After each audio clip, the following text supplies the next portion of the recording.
In this video, we are going to see that if you come across this error whenever you turn on your laptop, or maybe you're trying to access any application, it says set user settings to driver failed. Let's see how we can resolve this error.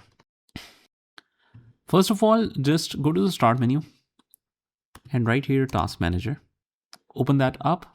And once we have this open, you'll simply write at the top in the search, write something like ALPS.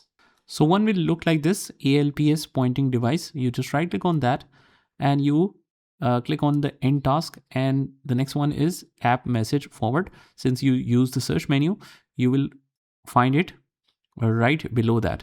You end task that as well. And also you write HID monitor and you end task that as well. After that, just close out of here.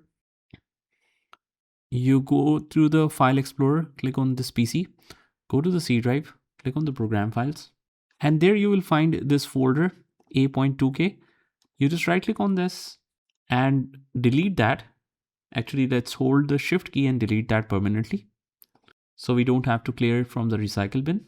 And after that, you might need to restart your computer in order to make it effective. And after that, you won't be able to see that message and the problem should be resolved.